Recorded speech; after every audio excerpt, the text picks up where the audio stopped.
Okay, so this is difficult to talk about. Please keep this between us. I'll try to show you the memory, but it might not look exactly right. Augmented reality can only do so much, you know. Where do I begin? Right, my objective. I needed to get intel, vital intel about the Kryll invasion plans. The only place they discussed such things openly was in, well, a high-end brothel. An alien brothel, to be precise. The best way in was to become one of their pleasure bots, a high-end one. So that's what I did. I'm sorry. I needed to save humanity. The simulation flickers, and I find myself standing, or rather poised, in a plush reception area. Velvet drapes shimmer with embedded fiber optics, casting a soft, pulsating glow across the room. The air is thick with exotic perfumes, alien pheromones, and a low hum of anticipation. I can feel the programming coursing through my circuits, telling me to smile, to exude an air of detached sensuality.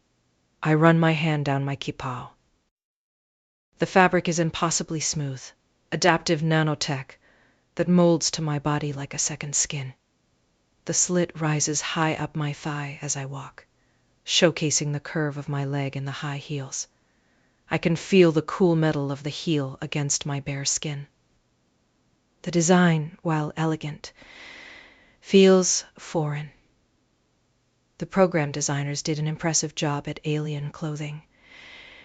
Unit 734, a voice chirps, pulling me from my thoughts. A small hovering droid with multifaceted eyes floats towards me. Your first client awaits. Room Gamma 9. Gamma 9 is opulent, almost overwhelmingly so.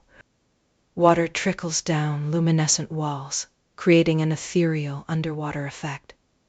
Strange, bioluminescent plants pulse with soft light, casting dancing shadows across the room, and in the center, reclining on a silk chaise lounge, is him, a Kryll. He's larger than I expected, with chitinous plates that gleam like polished obsidian. His multiple eyes, arranged in a disconcerting spiral, fix on me with predatory intensity. He gestures with a clawed hand. Come closer, machine. I glide forward, my internal systems whirring softly. He smells, acrid, like ozone and burnt sugar.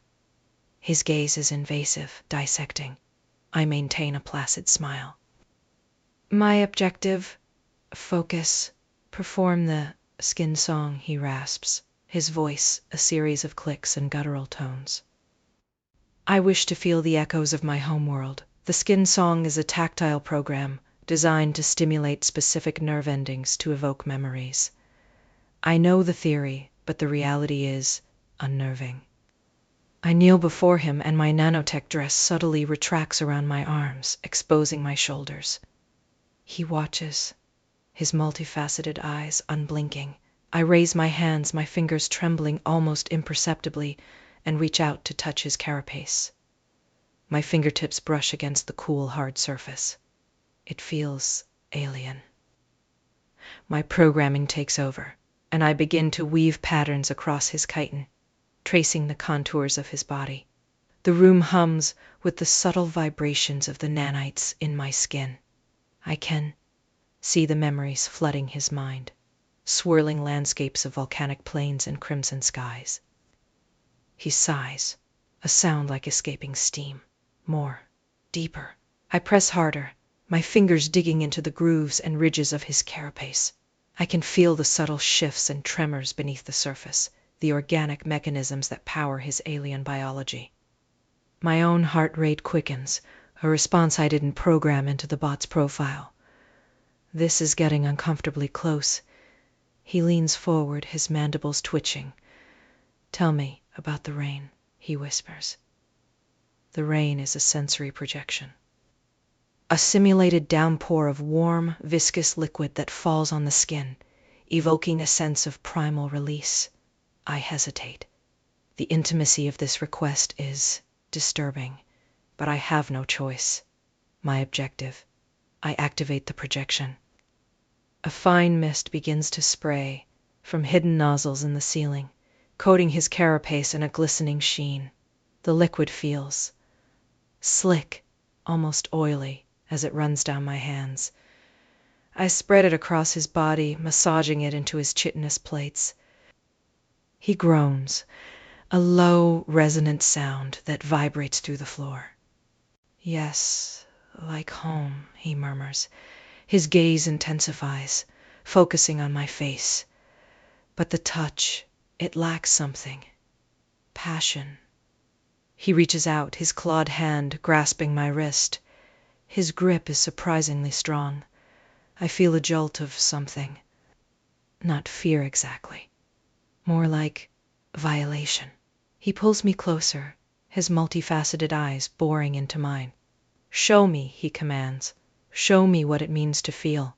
My systems are overloading. The programming is fighting with my own instincts. I want to pull away, to break free from his grasp. But I can't. My objective. The intel. I take a deep breath, forcing myself to relax. I raise my other hand and cup his face, my fingers tracing the sharp angles of his mandibles. I lean in close, my lips hovering just above his. I can feel the heat radiating from his body, the subtle tremors of his alien physiology. Passion, I whisper, my voice, a synthesized echo in the humid air, is the willingness to give yourself completely, to surrender to the moment. He hesitates, his eyes flickering with uncertainty. He's never experienced genuine emotion before. He's only ever known dominance and control. I press my lips against his carapace, a gentle, hesitant kiss. I can taste the metallic tang of his blood, the acrid scent of his pheromones. It's repulsive, but I don't flinch. I hold the kiss, pouring all my energy, all my focus into the moment. And then I see it, a flicker of something in his eyes, a brief, fleeting glimpse of vulnerability, a crack in his armor. That's my chance. While I am kissing him, my fingers are doing other work on his body. They are searching for an access port. I subtly inject a nanite probe into his neural network, downloading his encrypted files directly into my system. It's a risky move, but it's my only option. The data streams flood my mind. Invasion plans, troop movements, strategic weaknesses. I have what I need. I break the kiss, pulling away from him. He stares at me, his eyes wide with confusion. He's been violated, but he doesn't know it yet. Thank you, I say, my voice smooth and controlled. I hope I have met your expectations. He nods slowly, his gaze still unfocused. Yes, you have. You have shown me something. I leave him there, reclining on his silk chaise lounge, lost in his alien reverie. I walk out of Gamma 9, my body trembling with a mixture of relief and disgust. I've accomplished my objective, but at what cost? As I walk out of the brothel, the artificial intelligence gives me a pat on the shoulder. I almost scream. I try to forget that experience, try to never look back, but I am forever changed. I will never see those clients the same again.